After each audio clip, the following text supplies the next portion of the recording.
banter. Balls and banter. No excuses, just win, win, win with your balls and banter. We got balls, we got pucks, we got sticks, we got everything in between. We got balls and banter. All right, folks, here we go. Thursday. Hope you're having yourself a nice little Thursday. Wrapping up the week, final show of the week. Just repeating words over and over. Again, be safe, be smart. Tell me, boy, how are you? I'm doing well. This week keeps on getting better because I just saw this tweet from the Tampa International Airport, and I want to share it with everybody. Are you ready for this? Yes. The opening line, it's time to ban pajamas at the Tampa International Airport. Thank you, Tampa. Your dream has come true. Great Tampa Bay Bucks shirt you're wearing there, too, with the cream. Oh, yeah. Got the old guy on here. I like it. I like it a lot. Another $5 purchase at the thrift store. So Nice. Local to you where you're at, or? Yeah. Nice find. Yeah. Yeah. I was looking for a Ohio State shirt, and I saw this sweet bastard, and I was like, all right. You would. You show up in scarlet and gray, and Disco will cut your camera feed. You can still talk. You're just not going to look at. I'll be in silhouette the entire time. On the phone with Tom Cunningham. I could easily just, turn off the color too, so therefore you don't have to see it. We could just black him out like that. And then, Ooh, I like that. That's kind of fun. Tom probably should be in black and white. I know. I look more German that way. That's what we were going for. Yeah. We need a German character on the show. Tom. Yes, this is good. Oh, speaking of German, oh my God. I'm sorry, one more thing. Yeah. I've got a great book recommendation for you. The last couple of days, I'm fascinated by history and also World War II. I just picked up a used book.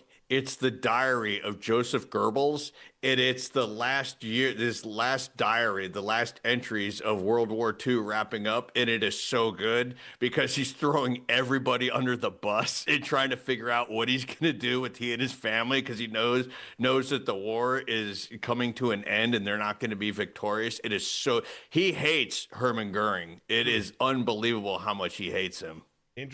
Interesting find. You've had some interesting finds, not just with apparel, but with books. I like it. I'm sorry that doesn't tie into sports, but I just thought it's a fascinating book, especially if you're into history. Yeah, no, it sounds fascinating. It actually sounds like a very, very fascinating and interesting book. State of the Union was Tuesday, and the president spoke. Lots of different stories and whatnot, but one thing that did happen, which we knew was going to happen, is Team USA had been invited to the State of the Union after their historic, just badass victory over Canada. And they showed up, and President Trump had an announcement for Mr. Hellebuyck himself, the defender of the nation, defender of the net at least. This is what he said.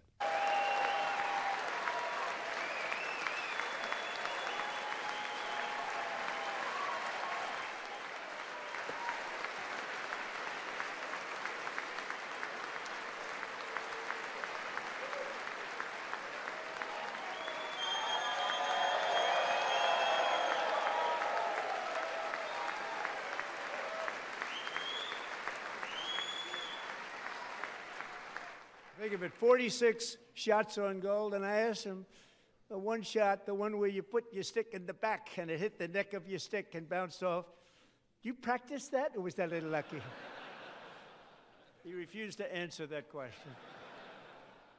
But I just want to tell you that the members of this great hockey squad will be very happy to hear, based on their vote and my vote, and in this case my vote was more important, that I will soon be presenting Connor with our highest civilian honor, which we will be given and which has been given to many athletes over the years. But when I say many, not too many, like 12. It's called the highest civilian honor in our country, the Presidential Medal of Freedom.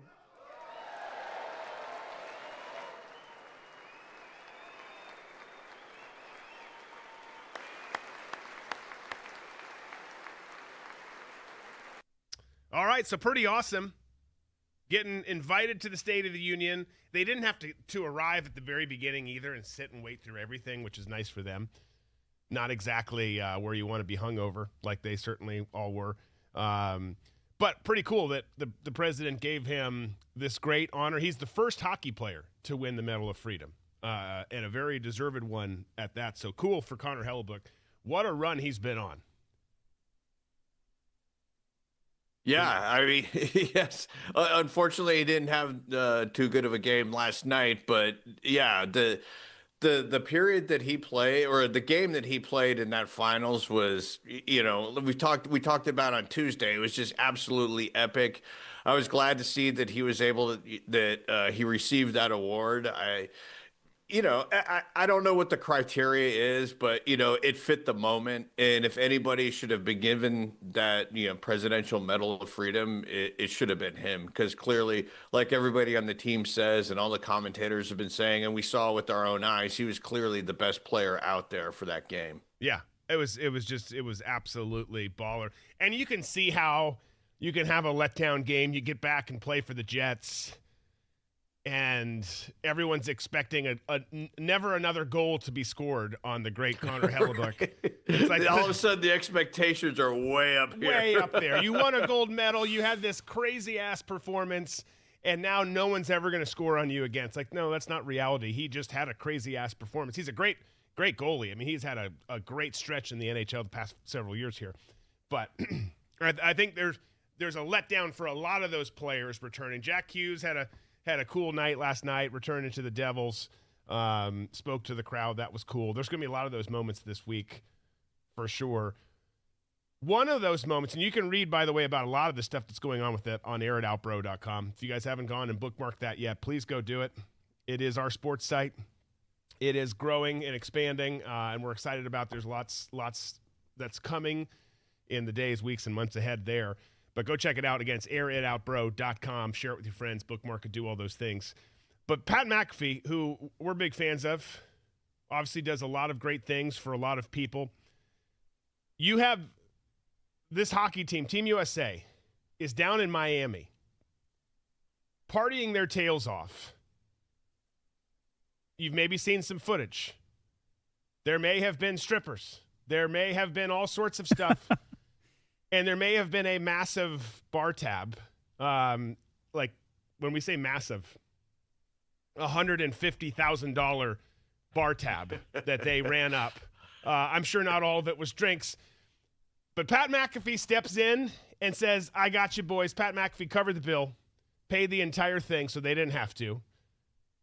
And I tell you what, Pat's a polarizing figure for some. I understand why he is for some. But at the same time, I don't. Because by all accounts, everyone that I hear or see that knows him well, and then everything that he does, he's just a good dude. Now, is it easy for someone like Pat to do something like that, given the success he's having? Absolutely. But financially, not necessarily in terms of a here and here thing. I think it's really cool. Really cool. Does he get publicity from it? Yes, but I don't. He's always given. I was watching his show yesterday. He's given away monies to multiple charities just for coaches and GMs and people throwing the ball into a bin. I think it's a cool story. Well, we talked about it on Tuesday, how he said that no matter where you're at, if you see one of those USA hockey guys, you're buying their drinks, whatever it is, because of what they did. That's just him showing what we should be doing next time we see them. If we ever run into them, something. I don't know. As much as I'd like to. I'm not saying the whole team, but if I were to see a player there, I'd be like, yeah. Okay. I mean, I pat on the back and a handshake and maybe a fist bump or something, but, You're not buying a drink? Buying a millionaire a drink? I don't know. I mean, It's Not Pat. No, the not Pat. players. I'm talking about the players the from hockey players. Oh, Yes. yeah. Which most of them are millionaires.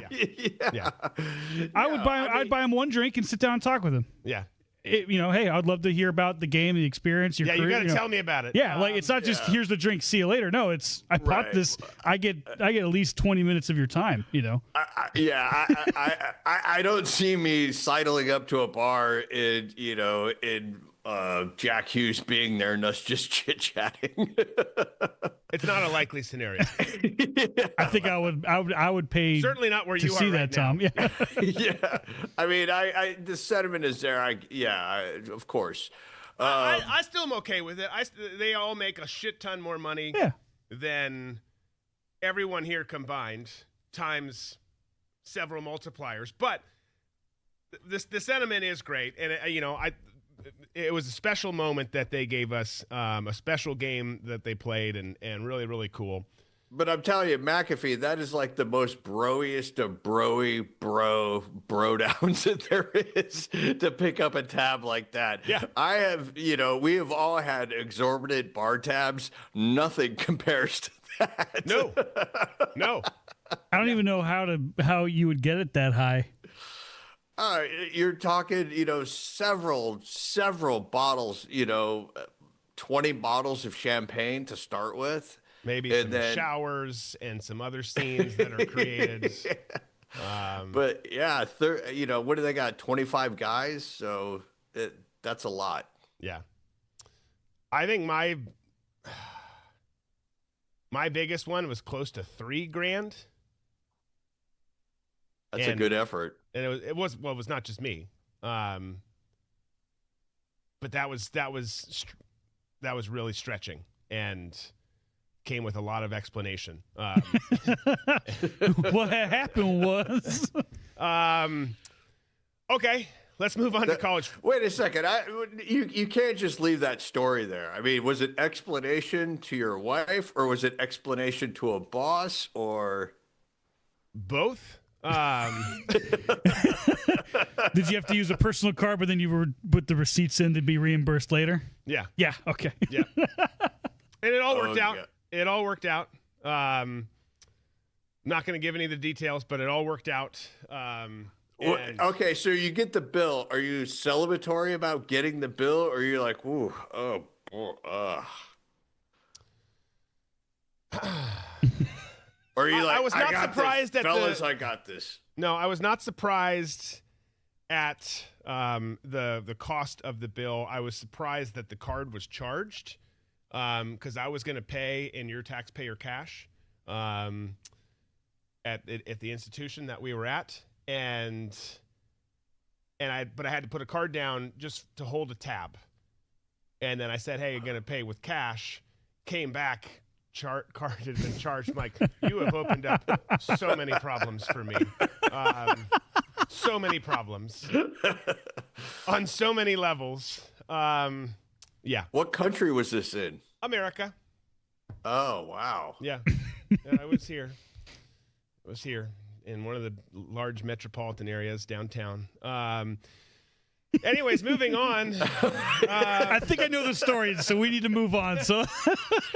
So Cincinnati, we talked this week, Tuesday, I believe it was, in fact.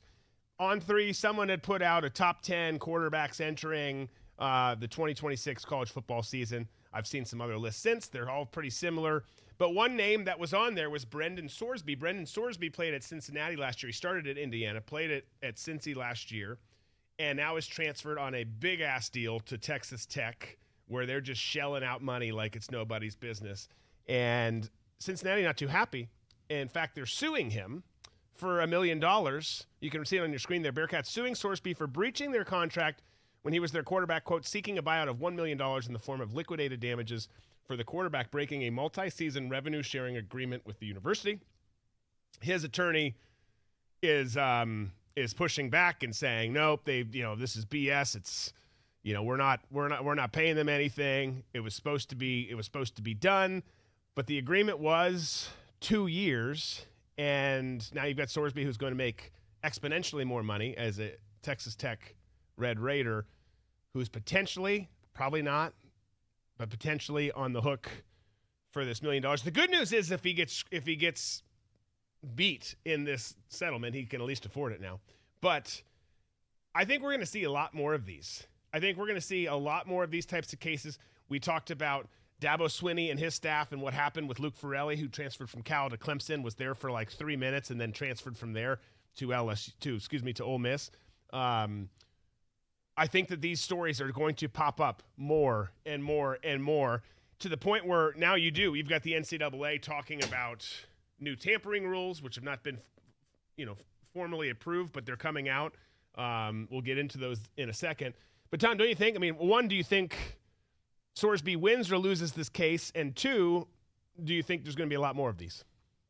I just from what I know, I do think he's in breach of contract. But again, what are the rules? If the rules haven't been established, it's just going to be awfully hard to win. But I do think that if you're just looking at a breach of contract dispute, then he owes money, just like you would in any other business. And I think you have to have this to prevent the athletes, just going willy-nilly from one school to another. They have to exact some sort of penalty. Somebody does. Does it come out of his pocket? I don't know. Does Texas Tech write the check, or whoever, whatever the school is? They're like, okay, yeah, we'll pay this, just like you would, if you're picking up a contract in the NFL. Somebody's on the line for that, on the hook for that money. Right. No, exactly.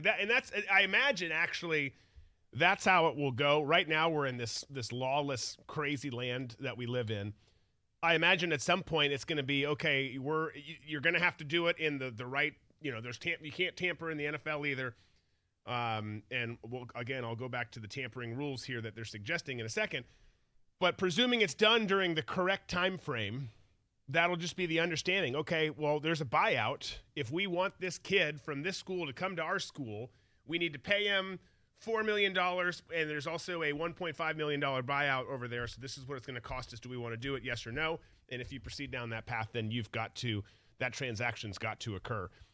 You would think that that's how it goes, since everything else is just kind of following the NFL model, but in a more wild, open way than the NFL. So these new rules that they're talking about, again, not passed. NCAA suggesting it. They sent out a memo to all the ADs and coaches saying, hey, we're going to crack down on this tampering. We understand that you're playing with loopholes and doing things a certain way, and everyone knows it's happening. No one just talks about it. We're going to talk about it now. And what they're talking about voting on is that if caught tampering, that means a booster, a coach, a GM, an agent is in contact with an athlete, or it doesn't have to be the athlete, could be the agent, in a period that's not during the transfer portal window, that a coach would then be prohibited for the first 6 games and all the admin duties, all team activities for 6 weeks. School would be fined 20% of its football budget, and that they would drop potentially 5 roster spots for the following subsequent season. Here's the trick. It's so hard to know what these types of rules need to be in place. It can't be the Wild West forever. It is absolutely the Wild West right now. The problem is it needs to come from a different governing body, because the NCAA suggesting it just comes from, it's like, the FBI's lost a lot of credibility in the eyes of American people over the years with all the scandals and the lack of stuff and the lack, whatever, you know what I'm talking about. So when they say something, you kind of are like, oh, but is that true? When the NCAA says they're going to get tough on this and really, I just don't buy it, because no one takes them serious anymore. So I think that the spirit of what they're trying to do is needed. Like, you shouldn't be able to tamper. And there does need to be some structure and some rules to how, quote unquote, free agency works in college, which is just a weird thing to even say, but that's exactly what's actually happening now. I just don't know even if they vote on it, if it really matters. I think it's going to have to be a new governing body who handles this among a bunch of other issues. Yes. The NCAA coming up with any sort of rules is like me right now and me going, so Drew, this is what I think we should do to implement new rules into college football, and us at Balls and Banter, being the governing body of the NCAA schools, not NCAA, but of college football, these are the rules we're going to implore the universities to follow.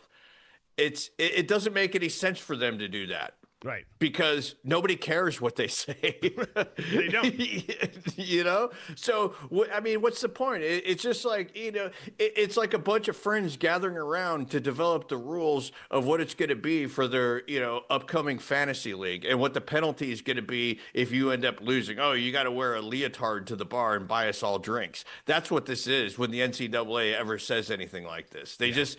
You know, they have to justify their job somehow. So they're like, oh, this is what we're going to do. And they write it down, a strongly worded letter, and then send it out to everybody. And then each athletic director and president of the university goes, oh, wow, look at this. Oh, okay. And throw it in the garbage. They use a new letterhead. Cool. Yeah. Well, we'll see. We'll see. I think they vote. It'll be decided between now and April, or in April, something along those lines, if I remember correctly. But now, if there were rules, what would they look like? How many, like a year that, you know, like a couple years deals to stay with the school that you're at? Like, what would be the rules that they'd put in place to help not have this happen? Oh, there's so many rules. I mean, we'd have, that's like a whole hour-long show.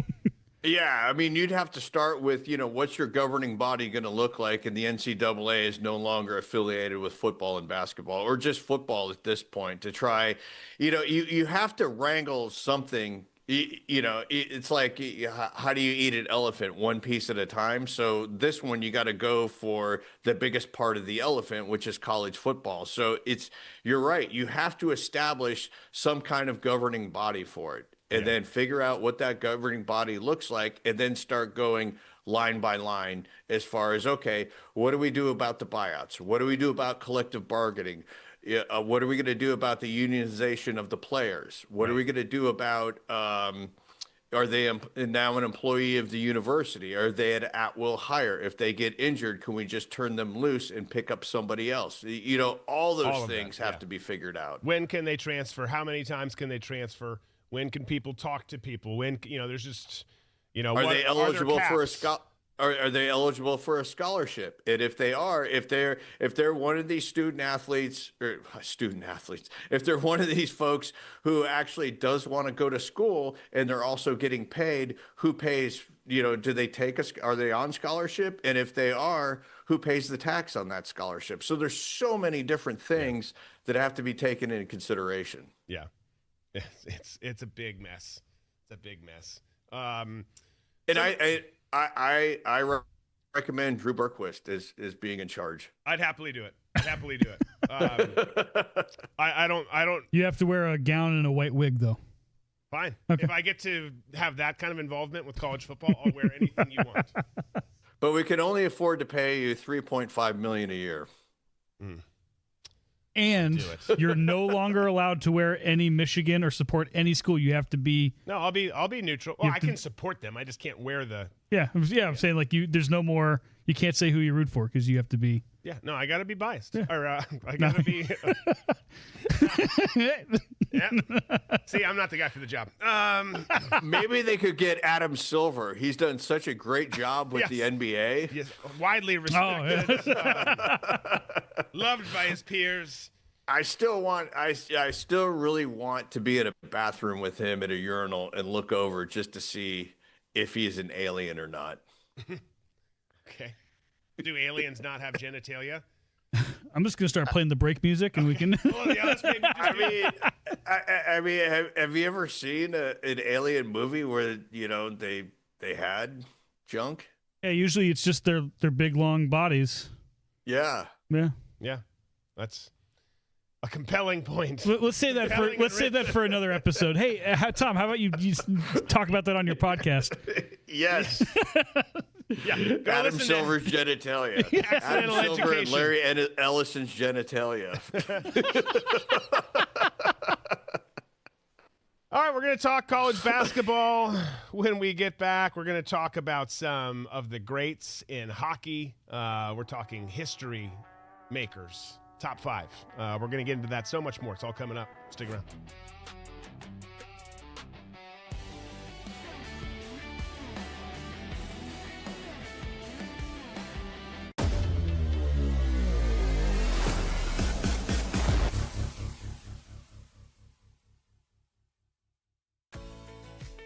Are you sick of staring down food that you want to eat, knowing deep down you shouldn't? Or how about being sick of your neighbor Gary, looking fit and trim as he waves to you at the fence line? There's a better way to live, and it takes only a minimal amount of discipline.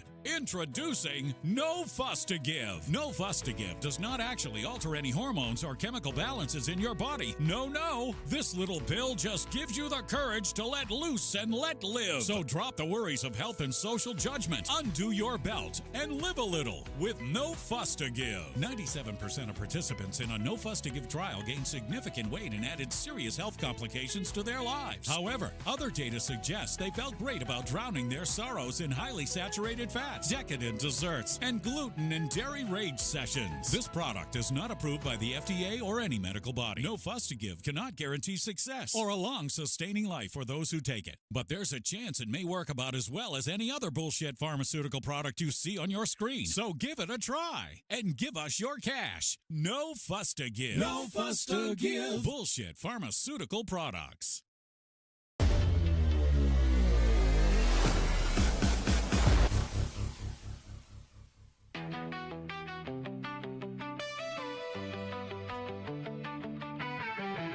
Spattering of things to touch on before we get to some memes to wrap up the week, which we always do. And we start with this. It's the off season, so we get lots of lists, right? It's the in season for basketball on this particular list, but we've been doing lots of lists. The next two things, lists. I think on Tuesday there's a list we're going to go through also, but they're fun for discussion. But we're wrapping up the college basketball season. When we tell you a little bit about some of the games this weekend, it's maybe not the same slate as last weekend, but still a really good one. You've got at least 4 or 5 games that are intriguing and should play into some of the conference storylines, some of the Selection Sunday storylines, all of that. So we'll get to those games here in a bit. But here are some teams, according to Fox Sports, with the best odds to win, not make, win the NCAA tournament. I'll start at the bottom. You got the Purdue Boilermakers started off great. Have had a good year still. Plus 2,800 odds. Kansas Jayhawks, who will be in action this weekend, plus 2,500 odds. The UConn Huskies, plus 1,800. Iowa State, also in action this weekend, plus 1,700. Florida Gators, got a big game coming up this weekend, plus 1,200. Illinois, the Fighting Illini, plus 1,100. That is our third Big Ten team up here. We've got Houston at plus 750. Duke, who's the current number 1 team in the country, plus 450. Arizona, plus 425. And they have Michigan as the odds-on favorite, albeit marginally, at plus 380 to win the men's NCAA basketball tournament. Here's the thing. All 10 of those teams that are on that particular graphic on your screen, or if you're listening in your car that I just read to you, any one of those teams could win this whole thing. And March Madness is so crazy that so too could a handful or more of teams who aren't on this graphic, and that's what makes it so fun and so intriguing. I think it's probably one of those top 6, though. I mean, the Gators obviously won it last year, like great basketball team. They're good again this year. Illinois, good.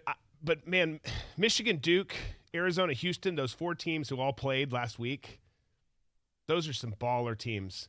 And again, Michigan lost. I think it's good that they did lose, which sounds weird if you're a Michigan person, but they didn't play that well, and they still were right in there with Duke. Duke's got a big game this weekend as well. We'll talk about in a bit. So I look at this graphic and it's like, well, yeah, those are all the odds-on favorite to win. Almost like I'm looking at the last 10 years. Almost all of them have won it in the last 10 years. There's some good basketball programs up Florida, there. UConn, Baylor, Virginia, Villanova, like all of them are. Most of them are up there.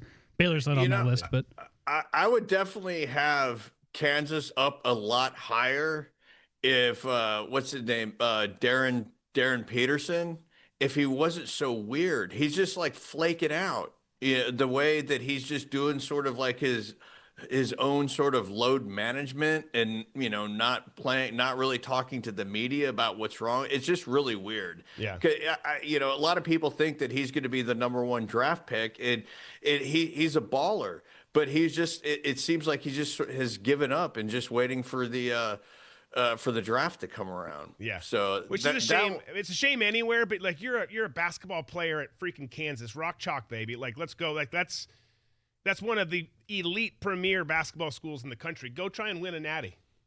Yeah. Yeah.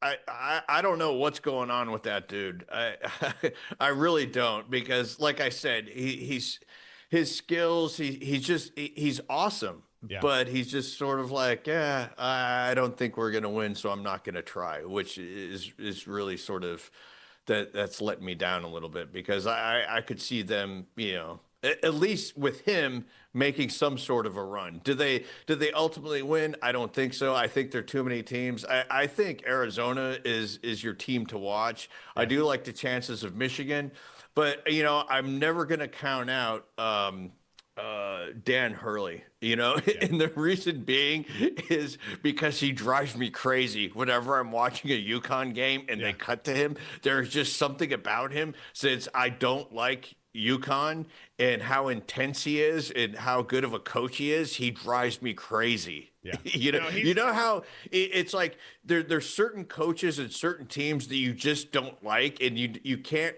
It's hard for you to articulate why. Well, the reason being is you don't want their team to win. So every little thing they do is magnified 1,000,000 times. It makes you dislike them even more, even though you shouldn't dislike them because they're so good. Yeah. No, they are the villain for so many people. Unless you're a UConn fan, a lot of people loathe UConn because they are so good. He is such a good coach. They're like, everyone hated the Patriots back during their run. Everyone was sick of, fill in the blank, the team, who went on a long run. If you weren't an Alabama fan, you were frustrated as hell when you weren't Alabama and you had to play them and watch them every year, just go and win it all. But yeah, I think he's in that category. And then because he's such a character, it does, to your point, it amplifies things greatly for sure. But I mean, you look at this list here, and the teams that are on this list, the teams that are having great, successful seasons: Michigan, Arizona, Duke, like traditional powerhouses in basketball. Florida has become a traditional powerhouse in basketball. UConn, Kansas, like those, like UConn, Kansas, Arizona, Duke, North Carolina, who is not on this list. But like those are like it for basketball blue bloods. Those are basketball blue bloods. I was going to ask, do you think UNC should be on this list, or do you think they're 11 or further down? I think they're a little further down. I mean, they're 22-6 this season. They're not a bad basketball team, but they're not in the top 10. Yeah, I just wasn't sure if you guys thought they should be in there or not. No. I think unfortunately not. I would like them to be. I know Tom would even more than I would, but I guess we're just going to have to cheer for Michigan. I would love a Michigan-Arizona that'd be title fun game. I think that obviously we don't know how the brackets and what side they're going to be on, but man, that would be great. Michigan won the Big Ten championship, not the conference tournament, but the Big Ten season championship. So congrats to them. I obviously am a Michigan fan, but I'm saying that because it's actually newsworthy and true. It happened. Okay. I do have to say, though, March at the beginning of the tournament is my favorite time of the year. To me, that's like Christmas, because everything is so condensed, with the first round of games. You turn on pretty much any channel and there's a game on at any time of the day. It is glorious. It's so glorious. And you get to the point then, kind of like during football season, Tuesdays and Wednesdays are rough. You get in this routine where it's like Thursday, Friday, Saturday, Sunday are amazing. And then Monday hits and you're like, son of a bitch. Like, what do I do until Thursday? Because it's all day. Like, I mean, games start at freaking noon and just go throughout. So it's a blissful time. It's one of the most special times of the year, bar none, like without question. Can't wait for it. We just got to get through these final remaining games and then the conference tournaments, and we will be there. Then we get after that, we have the NHL playoffs to look forward to, baseball starting, all sorts of stuff. But March Madness, hard to beat. And the UFL. Oh yeah, I want to bring up. Hold on, I'm glad you bring that. You said that because I want the new rules. Yeah, let me bring up some of these new rules here real quick. I'm gonna go to Air It Out, bro. You should do it too. And I'm gonna pull this up because there were some interesting ones. Okay. Pardon me as I read here, but first off now, teams will get 4 points for any field goal 60 yards and longer. Remember I said that to you a few years ago? I said, what if they decided to do an extra point but have it be halfway or further away and they get more than just the one, after a game, after a touchdown or whatever. But it was a long shot. Like, it would never happen in the NFL. But they moved the extra point back though. Yeah. Which is definitely made for some changes because so that's the first rule is 60 yards or longer, you get 4 points. The other one that ties, Tom's on board. I am too. Me too. Other one that ties into it is most punts from within inside your opponent's 50 are off the table, which means you've either got to go for it on fourth or try a long field goal. So they're trying to force this long play in the middle of the field, either a fourth down or a long field goal, which obviously has, now 1+ point, an extra point that you can get on top with 4 total.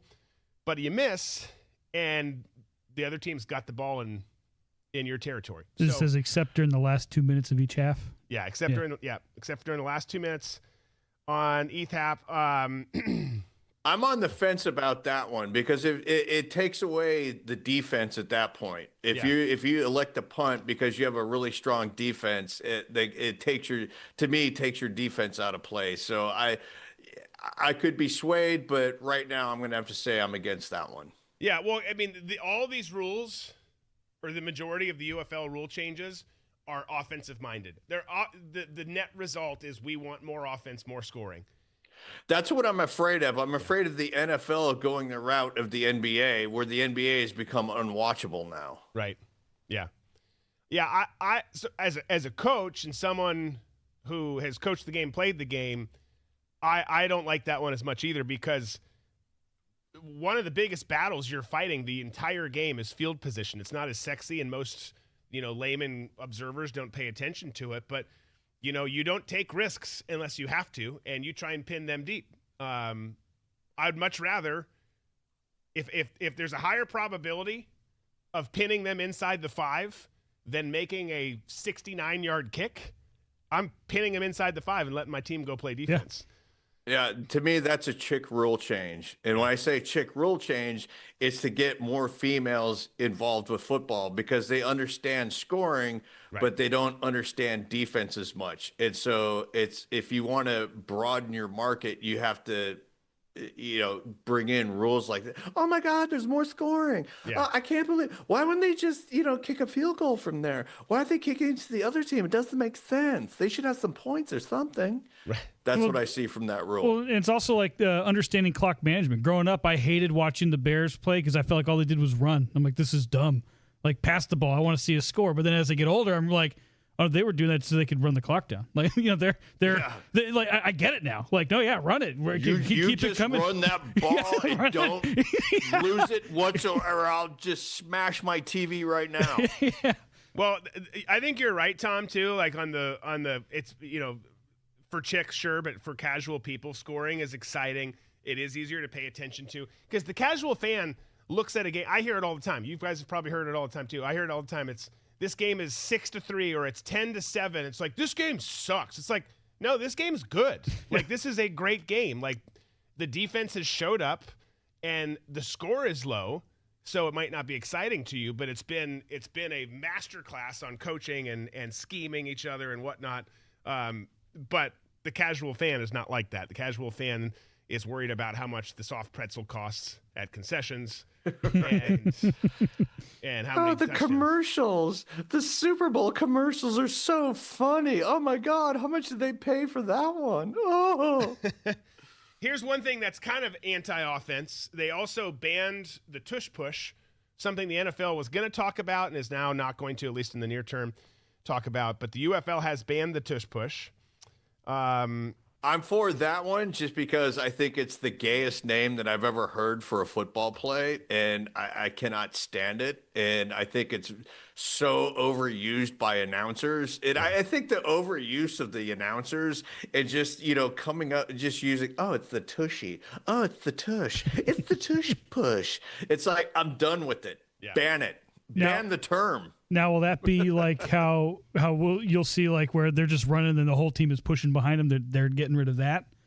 No, the tush push is a specific play. Yeah.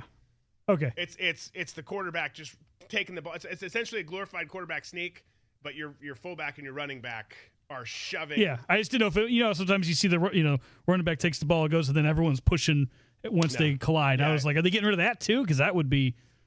Awful. You know what? If they get rid of that, I think we bring in the Mike Leach's plan of having a midget designated for each team and the opportunity for your fullback to throw the midget over the line.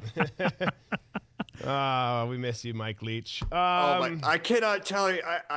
I'm sorry. I every so often I get into these Mike Leach laments, and this is one of those moments where I just need to let everybody know how much I truly, truly miss that guy. He was a legend, a freaking legend who's gone way too soon. No doubt about that. Okay, wrapping up the other rules changes. 2-point conversion. They moved it to the 2. It was at the. That's right. They moved it back to the 2-yard line. It was at the 5-yard line, but the coaches didn't like it. So you can now kick a 1-point extra point from the 33, or you can go for 2 from the 2, or you can go for 3 points from the 8. So there's multiple post score options there for you. Then the kickoff changed slightly, just in terms of the kickoff team moved back 5 yards, which changes where the receiving team setup zone is, which is shifted kind of accordingly with it. So we'll see. Oh, and they also, I kind of like this one. It's an offensive-minded move. They went to the college rule where you only have to have 1 foot down. So I also see they're changing the overtime format, revised to alternating 3 attempts from the 5-yard line for overtime. More college style. I like that. NFL needs to switch to college football overtime. Now, my question on the extra point, if they get to elect 1 or 3, right? Is that 1, 2, or 3? Yeah. Could they say, let's go for 4 and move it back to the 60 and kick it? No. Okay. I just would that would be great. Like, we're going for 4. Yeah. At least not that's not the rule now. I do like that change because then a strategy becomes involved with clock management and the amount of points that you have. And what possession game it becomes at that point. So to me, I'm not borderline. I'm for that one. Yeah. No, I think most of the rule changes for the UFL make sense, and they've got to come up with ways to continue to make it more intriguing and exciting for fans, even if it's more of the casual fan than the diehard fan. I don't know how many diehard UFL fans there really are, but you get the point, and I think that they're trying to do some things that distinguish themselves. We'll see. I just want them to fill some stadiums, man. That's the problem. I've said it before. I miss football so much already. When they kick off in March, I will miss it even more. But when there's no energy or electricity, it just makes it so hard. When there's just as many people in my family room watching as there are in the stadium built for 60,000 people, Would you be okay if they pulled like a COVID era and pump in the crowd noise? Would that change it for you? No, because I can see the empty stands. No, I mean, if I'm a promoter for this, well, first of all, to your first point, I think we all know that UFL is a test league to see what kind of rules will work for the NFL and will not work. So they're going to try them out there because look at a lot of the rules that the UFL came with are now implemented within the NFL. So I think the NFL is going to see how this flies with actual gameplay that's happening. But with the league itself, if I'm the promoter, I'm going to start shrinking my venues. And I'm going to start, filling seats and getting people in there. and also try and figure out a way to cool it up a little bit, like the Serbs do with basketball, having, the flames going off Smoke during the and game. fire and flames. Yeah. Right. Yeah. It just give it this sort of sense of like this outlaw league, which it sort of is, because it's a lot of times the last chance for some of these guys to be able to show what they have to get onto an NFL roster. So I would want to play that up a little bit more, kind of like the way that the XFL did, but not to the point where you go overboard, like, right. Getting guys hurt, like the, instead of having the coin toss, you run after the ball. Right. Which, was a catastrophe. But I do think if you can go back to some of the showmanship that we saw from the XFL, one, you're going to get a lot of innovation when it comes to the coverage of the game. Two, you're going to, with a smaller venue, you're going to get more people in there. And three, I think you do want to draw that sort of, kind of outlaw sort of aesthetic to it for your product. I agree. And finding like a good, not like the smallest, but like a good D2 school with a good stadium. There's not a ton that fit that exact niche that we're talking about. And the problem is we're, you're dealing with locations and where the teams are, where are the Michigan Panthers going to play? What's the stadium that makes the most sense for them? But, that or a smaller end FCS, Division I AA school, like, pack it out, do what Coastal Carolina's doing and make it free concessions. Do things to get families there and put butts in seats. And then if you have the funding and resources to do what you're talking about, Tom, and have freaking pyro going off throughout the game, like, cool, like, that's great. They need to do something, because there are good football players who play in this league. Absolutely, right. Absolutely. I mean, every last one of them who plays in this league, in fact, is good. Are they NFL good? No. Some of them, but it could be done better. That's one of the things that, I miss about sports. And I know that I sound like a boomer, even though I'm a Gen Xer, but I do miss the old NFL back in the 70s when you watch highlights and you see cars parked at the end of the stadium. I'm not saying parking cars there, but like car dealerships would have the brand new year models parked, as an advertisement. And, going back to like Mike Vick, and I know Mike Vick gets a lot of grief for his disco demolition night that got out of hand. But to me, he has always been at the forefront in promoting minor league baseball, no matter where he is. I remember working in Fort Myers, Florida, and he had a single A team down there, and held a press conference and signed a dog to chase foul balls. So to me, it's the showmanship like that. When you're trying to get people in seats, you need that sort of out of the box thinking to draw people in. And we're at a point now in society, in our culture, where everything is based on corporatism. So corporatism eliminates creativity, and in turn, eliminates that kind of out of the box thinking for promotion. Yeah. Yeah. It's why the Savannah Bananas are doing so good. I'm taking on the new college football organization. You're gonna take on marketing for the UFL. Yes. those are the new jobs. Well, the Savannah Bananas, David, yeah, you're right. They do have a lot of fun with it. But one of the things they did that kind of, is a bit off-putting to me is they're gaying it up a little bit too much.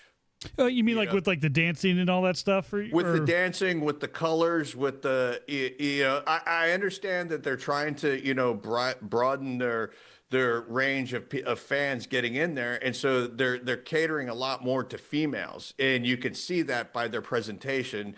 And it just, I enjoy like the trick shots that they do and everything, but the over sort of feminization of the players, I'm not really down with. Yeah, well, for me, having worked Major League Baseball games on the broadcast side, when you think about how long games can take, I think adding the clock and how strict they are too. Yes, the MLB does have a clock now, but this is like, but it hasn't sped up. It doesn't sped up the game much. This game, like you watch the Savannah Bananas, it's taking an hour and a half, and that's it. It's done. Like it is what it is. They do a lot of things right. I personally am not that intrigued by them. I'm intrigued by their success from a business standpoint.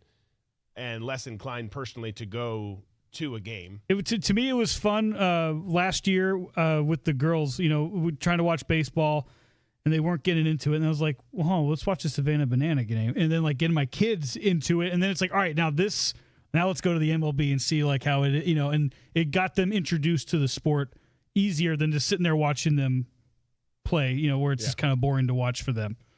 By the way, CC Sabathia getting his jersey retired at the Yankees. Congrats to him. Wow. He had a pretty good little run there. It's like what, Tom? No, it's like the Harlem Globetrotters, but now they're expanding, into a bigger league. Oh, yeah. Yeah, absolutely. Okay, real quick. I didn't want to go super quick through this, but we're going to go super quick through this because we got a couple other things to get to. Top 5 on Air It Out Bro article, hockey players. Lots of lists on there. This one of the more recent ones. Top 5 hockey players. Here's how it shook out. Let us know in the chat in the comments. Send an email unless it's a mean one. You can send mean ones. We get mean ones all the time. But send your comments in to let us know if you agree. Coming in at number 5, Maurice Richard. Some of you are old enough to remember Maurice Richard. He was first to reach 50 goals in 50 games. Did it from 1944 to 45. He did it when my dad was born. One season. So he was. This is an older pull, but this joker right here. First of all, he was the first to reach 500 goals in league history, and he led the Canadians to 8 Stanley Cups. All the time looking like a high school chemistry teacher. Yes. Look at that guy. Yeah. Chlorophyll. Look at that part. Yeah, that's great. I love that. The Rocket. Yeah. The original Rocket. The original Rocket. He only played 978 games in the regular season. Well, they played less games in the season. Yeah. So it was a total of 1,111 games that he played. I'm going to score as many goals as possible, and I'm also going to sell you some insurance. That's the look that Rocket has. Yeah. 50 goals in a single season in 50 games. That's crazy. Yeah. Heck of a player. Oh, yeah. He's obviously not with us anymore. We miss you, Rocket. Never knew you, but hell of a player. Number 4, you talked to Dan Hurley earlier, a guy that frustrated the hell out of you or frustrates the hell out of you now. A lot of other college basketball fans. This next guy, hell of a player, drove me crazy growing up because, you didn't want your team to play against him. You didn't, and they were just so damn good. But Mario Lemieux's number 4, injury, his career was riddled with injuries to the point where he left at one point and came back. But I mean, the dude is an absolute beast. There's no disputing that. And the Penguins were so good back then, and I've never liked the Penguins because of them. Because I still do not like the Penguins. Yeah. They're one of the top villains for me in the NHL. And I have nothing against Pittsburgh. I like the Steelers. It's just that era. I was like, man, they're so good. They keep winning, and my team's not. And damn you people. So Mario Lemieux's 4. Oh, they were always they either were winning or always in contention to win. Yeah. And Mario was great. I love what he did when he took over, because he was an owner player, and then he was just the owner. And when Crosby was coming in, he said to Crosby's parents, because he was 18 at the time, I think, when they got him, and he said, he'll live with me until he's 21. And they're like, okay. And so Crosby lived with Mario Lemieux the first few years of his career there. It's incredible what he did with that organization. Yeah. No, and that's a good organization. There's been some good people who have played there, to say the least. Number 3, going back in history again, a name that Gordy. I mean, look at this picture. No helmets. This picture is amazing. Love it. We've got the old school face mask for the goalie. Black We've got Hawks no right there. helmets. Gordie Howe. 801 goals, almost 1,049 assists, 1,850 points, all-time leader in 4 categories before the guy who sits at number 1 on this list arrived. So he's known as Mr. Hockey, and he's number 3. Number 2, also old school here. We're going Bobby Orr. You've probably heard that name. Hell of a player. Legend. So he came in at number 2. And then number 1, I think we all know Yeah, who come it's on. going to be. Does anyone have any guesses other than Shocker. Wayne Gretzky? Mostly just because his daughter is stunning, and also he was a one hell of a hockey Yeah, he player. was pretty good There's a reason why number 99 is retired league wide because of who he is and was. I mean, just an amazing player. amazing player, amazing person. By Yeah. the way. Oh yeah. So he's number one. That's the list. Again, we like lists over there. Off season is the time for lists. That is, I think that's the only list that I've ever seen where I don't think any of us can be in disagreement about. It's pretty damn rock solid. Yeah. Yeah. Someone might argue historically if they didn't know about Maurice Richard, like, okay, I want someone a little bit more current in the 5 spot, but then you look at Maurice Richard's stats and it's like maybe he should be higher on the list because his stats are so damn impressive. It's a rock solid list. If there's 2 from our lifetime players that are on there, it's the 2 that are on there. Yeah. Yeah. There's to me, I was thinking about it earlier. I was like, who in the modern era could replace it or be a close 6th, 7th, and 8th? Who would be there? Ovechkin, Crosby. Those guys are there. Yeah, like it's Mark Messier is probably a top Yes. 15er. Like there's some others like Chelly, but still those guys, the gap between them It's a and huge Gretzky gap, and yeah. Mario Lemieux are like that's well, even with Ovechkin when he beat the goal record. I mean, that was the only record he was close to with Gretzky. Yeah. Everything else, he's light years away. yeah. So it's like, okay, Ovechkin's great. Yeah, he broke the record, but it's not like he's going like this over Gretzky. Yeah. He's No, not. he's a future Hall of Famer for Yeah. sure. He's not in the top 5 in history. My 2 honorable mentions for that list. Number 1 would be Terry Sawchuk, just because of that iconic picture with all the scars on his face. To me, that's hockey.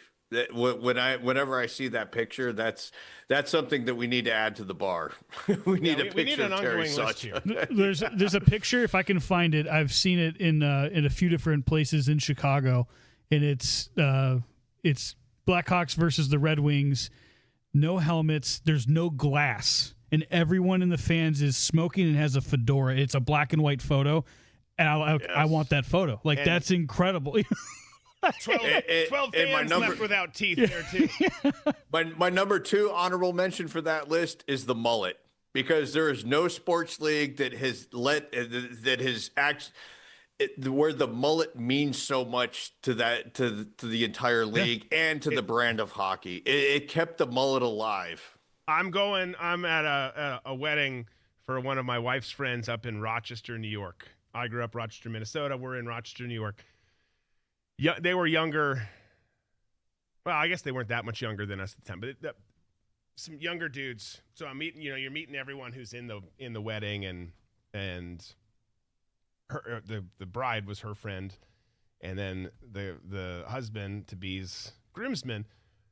All of them. I walk in. I know that we're, in upstate New York. I know that it's cold as balls. I know hockey's a thing there, and like not all of them, most of them. Like we meet at a bar the first night we're there. You can just tell the whole vibe, and then you look at their looks. It's like you guys are all hockey players, right? Because they're all rocking mullets. They're all like the way that they're just like the way that they're dressed, the whole thing. Sure as shit, they all play in a men's hockey league together. They all like that's what they do. It's like I love it. Like to your point, Tom. In most, except for in way lesser aspects of country music and country culture, hockey like rocks the most, and it's still it never went out of style in hockey. No. There was never a. And it's not just the old timers. It's not like the coaches and the analysts that are doing. No, the active players, they're still rocking it. Yeah. I love it. It is pretty special. And I think it's the last of the 4 major sports, or like 3 major sports leagues. No, wait, yeah, and no 4. 4, yeah. That the coaches still wear suits. So I really appreciate that. Pat Riley, I thought of you this week. Pat Riley got a statue in front of the Lakers, and in the statue he's wearing Giorgio or Armani, and he talked about, I wish that coaches would go back to wearing suits and ties on the court. And I was like, Tom would totally agree with me. He would totally agree with me. 100%. I love that look.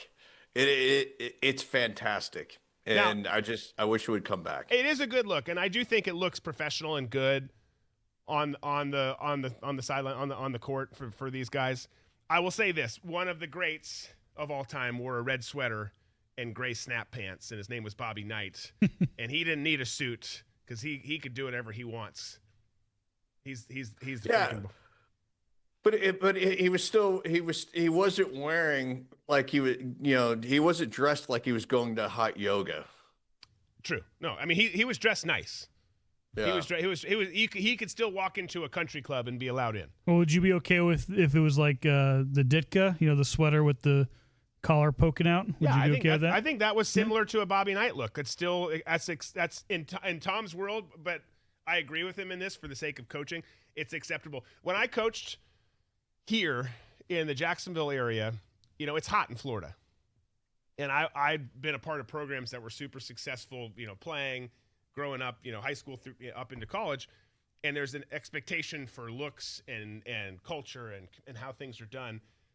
And I'd started to see, I came back, and it was the first spring that I was there, and you go to some of these different events, 7-on-7 stuff, and then the spring game, and I would see coaches on the other sideline coaching in shorts. They don't have polos on, but they're coaching in shorts. Like, what are we doing here? Yeah. Like the sideline, coaches wear slacks and a polo. If it's cold, you wear a sweater or a jacket or whatever. It's not as dressed up as, it's not the Landry day. Suits and ties aren't a big thing in football. They never really were unless you go way, way back. But like you can't wear shorts and look professional. Like cargo shorts with your belt pack for your headset. So I was like, the first rule, I was like, sorry, coaches, brought in a whole new staff, some of which have been on the show. We're wearing pants, and it's going to be hot as balls the first several weeks of the season. Just is what it is, but we're going to look better and be a lot more polished. And we won. But my mentor in the entertainment world, Bertram Van Munster, who has one of the greatest names Hollywood has ever produced, he once told me, because he had the same rules on Amazing Race and Cops, that you're always going to wear long pants because, one, it's professional. In his Dutch voice, he also said, little children wear short pants, men wear long pants. And that has always stuck with me. And he also told me that when he was in prep school and wore penny loafers, the headmaster took out an umbrella and hit him across the face with the umbrella and said, don't wear penny loafers. Only poor kids wear penny loafers. So the quotes from him, we got Weekend Glory coming up next. The quotes from him that you have said on the show and then the ones you've told me off the show are just they're next level. That's my mentor. I absolutely love it, and I wish that he'd come on the show. Is he still alive? He is. Yeah. I was gonna say I think he's still alive, isn't he? Yeah.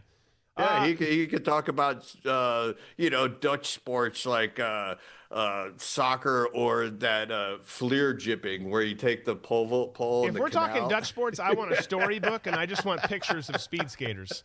That's no script or words are actually needed. We got a big weekend of sports coming up. Let's get into what's coming up for you guys this weekend. It's time for Weekend Glory. We got games, we got races. The car variety, that is. And we got some other stuff that probably doesn't fit as cleanly into categories. But we will discuss them anyways. Weekend Glory.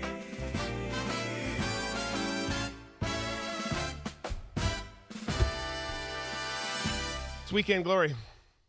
It's such a long bumper, but it's such a long bumper, I know. College basketball, though, it is another glorious college basketball weekend. Number 11, Virginia travels to play number 1, Duke, Saturday, Cameron indoors. Decent little ACC matchup, some big implications there, so that's a great game. And then the day continues. Let's go to the 4 o'clock hour, shall we? Because you've got number 14, Kansas, who's traveling to play number 2, Arizona. At the same time, that's on ESPN. At the same time, but over on CBS, you got Texas Tech taking on number 14, Iowa State. We're talking serious ranked basketball throughout the day. And then you got an SEC doubleheader at night. Number 17, Alabama, travels to Knoxville to take on number 22, Tennessee. That's at 6 p.m. ESPN.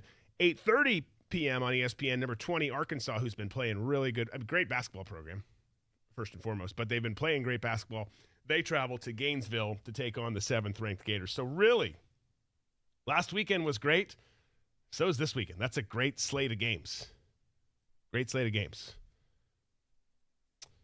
The tour kicks off the famous Cognizant Classic. Never heard of it, but it has been played before. It's just one of the lesser. It used to be the Honda Classic for years and years and years. Now it's the Cognizant Classic. Everyone knew the Honda Classic. This is like when bowl games changed. I mean, obviously bowl games are totally useless at this point. But you're like, well, what's the I can't even think of a good example. What's the blockbuster whatever. Like it's changed. Now it's like, oh, it's Doug's Meat Farm Bowl. Like the names that just all, it's just terrible. It's terrible. Although the Pop-Tarts poll does a great job. They do a great job. A couple others do. But it's I'm sorry. I was just going to say, I don't mind it when they incorporate, like the All-State Sugar Bowl. At least the Sugar Bowl is still there. The Orange Bowl, you can hardly, you can't get past that one. For years, I still think it's the FedEx Orange Bowl. Yeah, I know. Because it was for so long. Yeah, it's like Joe Robbie Stadium. If you don't change the actual bowl, if you go all corporate like they all have, that's fine. Keep it the Sugar Bowl, keep it the Holiday Bowl, keep it the Citrus Bowl. Some of those are not as big as the others. Obviously, you don't change the Rose Bowl, the Cotton Bowl. Like, those just have the same. The Peach Bowl, like, there's some that you don't change, and thankfully, most of those have not changed. Okay, so that's from Palm Beach. Starts today. Palm Beach Gardens, Florida. Starts today, goes through Sunday. And then we've got kind of a shakeup in NASCAR this weekend because they go from Daytona, Atlanta, out to Austin, and it's the Grand Prix, the Duramax Texas Grand Prix. So a different style of track, different style of race will be interesting, sets up different people for success. We'll see what comes of that on Sunday. So road course, right? Yeah. It's a road course. Yeah. Yep. So it'll be something fun to watch, but those are fun too, because again, it is a totally different style of racing. Like I'm looking forward to it. And there's not as good of college basketball on Sunday as there is So you're really going to be leaning into NASCAR. So you got to lean into NASCAR and the Cognizant Classic. I really wish they would have a NASCAR race that's a road course like this one coming up, but all the pit stops are at Buc-ee's. Yes. Oh, we'll work on that. I mean, something to aspire to. All right, let's get into some memes. That's meme-tastic. That's meme-tastic. We should do that one more time. I know for a fact that there's a lot of hockey memes this week. There just are, because once again, America's badass. We won the gold medal, as we've talked about ad nauseum. But we'll start first with one that ties into. We showed a bunch, even though we stay pretty far away from news now on the show. We're mostly just sports and entertainment, culture, and whatever nonsense happens. But there's been a lot more discussion about declassifying UFO stuff from the president, and there's been all these memes of Marco Rubio for everything that changes. So there's another Marco Rubio one here, finding out he's now in charge of releasing all government files. Marvin the Martian. I love that one. The shoes just crack me up. It's great. I mean, it is my favorite meme thread right now, no doubt, because there's so many new Marco Rubio ones all the time. They just He just keeps getting jobs. And I think him. There were some good ones this week that didn't get pulled. At least I didn't pull them. With El Mencho going out, like some good cartel ones. There's a lot. Let's skip this one, and we've just got. Is that Ice-T or Ice Cube? Ice Cube. O'Shea Jackson saying, why doesn't Aldi's have their own brand of nuts called Aldi's Nuts? That's a fair question. I don't know why I always mess up their name. I know the two looks are totally different. Like Ice Cube looks totally different than Ice-T, but I just always get it wrong. Unless it was funny. Those two were on an interview together recently, and the interviewer said, "Hey, do you ever get called?" And they're like, "Yes." Ice-T's like, "I get called Cube all the time." I'm sure. Yeah. I'm sure. Which looks terribly racist for all white people not being able to figure that out. But the names are so damn similar.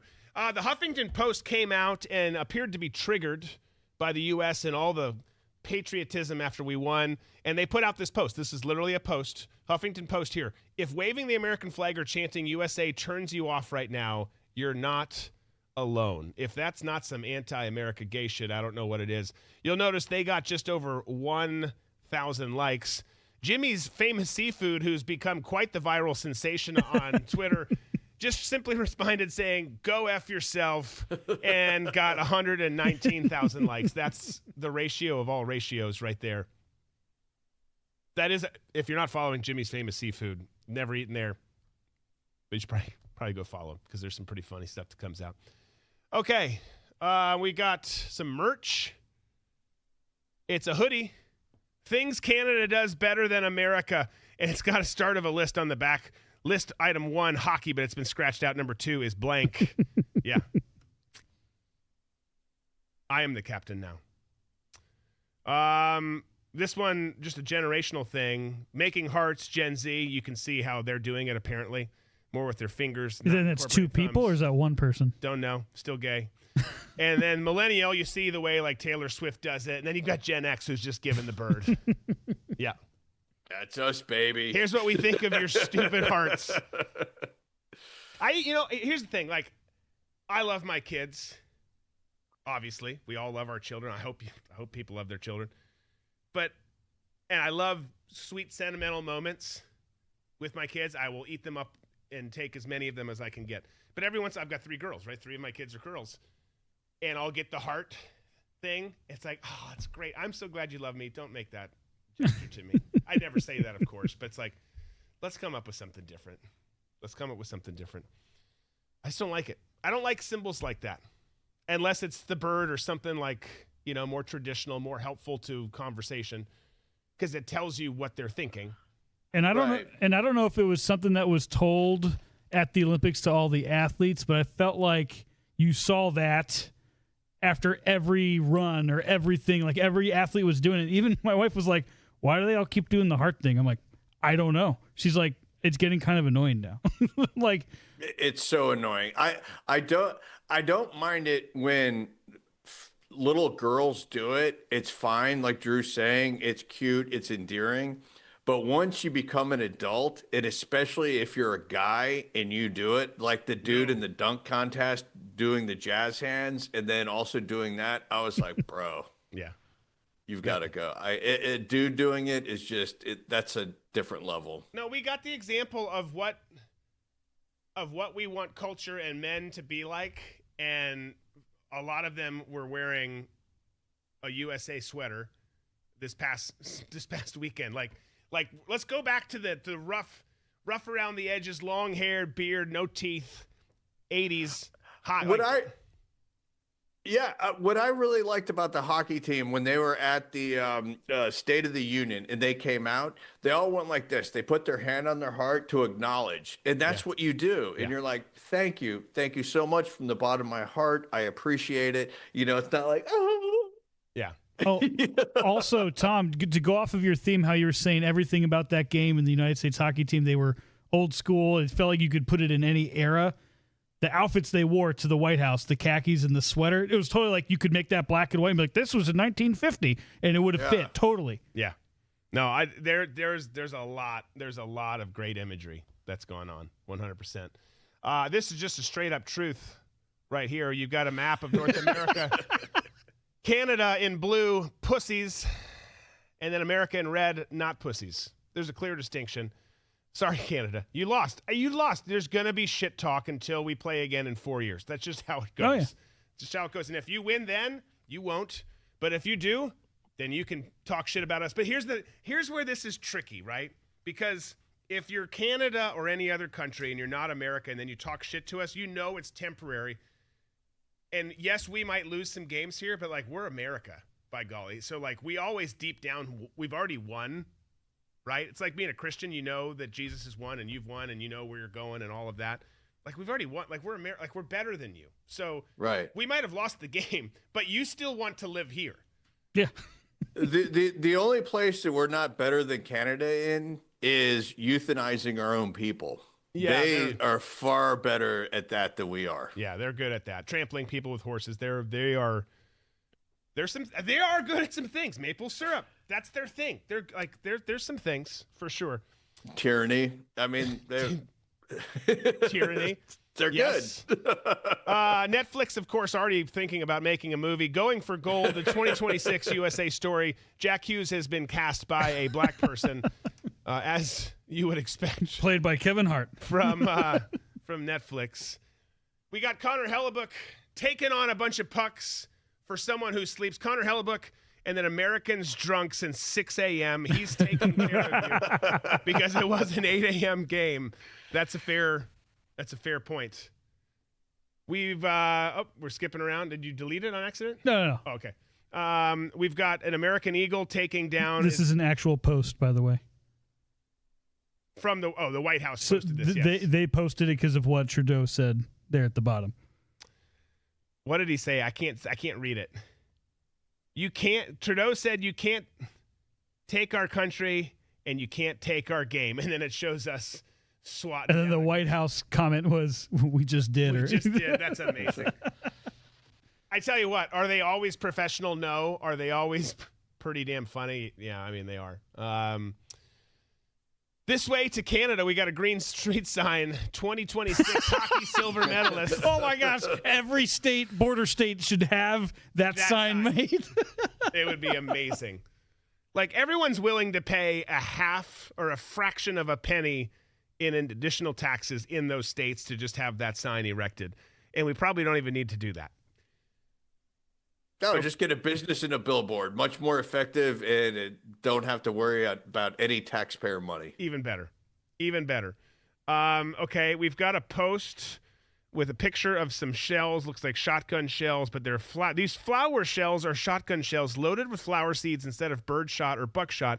These shells can be shot into the ground to plant flowers. The idea is that instead of taking life from the world, you'll be giving life back. And then there's a post below from someone named Michael. Police, we've received a noise complaint. What's going on? Shotgun in hand, gardening. me, shotgun in hand, gardening. Yeah, that's okay. That's something. We've got Connor Hellebuyck making that remarkable save with some text added to the crease. As he blocks it, we've got Fahrenheit. The Canadians trying to push some Celsius into that. Not up in here. Not up in here. We don't do that. We've got a text message from Katie. Thanks for dinner last night, but I'm going to have to pass on a second date. You kept standing up every 5 minutes to practice your swing and whispering, "That's the one," after each imaginary shot. I'm looking for a boyfriend, not a golf coach. It's not my fault. I had a 6 a.m. tee time to prepare for, but whatever. He responds. Didn't go. I mean, yeah. Sorry, Katie. This one's so true. Babylon B. LeBron confused by hockey players who get back up after getting knocked down. He's watching film. Such a puss. I've literally worked games where I've seen him barely get hit or whatever, and then I've like on the court watched him getting carried off, and it's like, you'll be fine, man. He is a drama queen. Like, you'll be okay. Man, he's a drama queen. By the way, I was holding the camera and you just fell on me 20 minutes ago. I'm still but I'm still working. I didn't have anyone carry me off. 1990, we got a dude lifting a car to change a tire, like literally lifting a car. 2025, we've got a dude in a dress with a beard and a woman in a black latex outfit changing the tire for him. Yep. And a small dog, I think there was as well.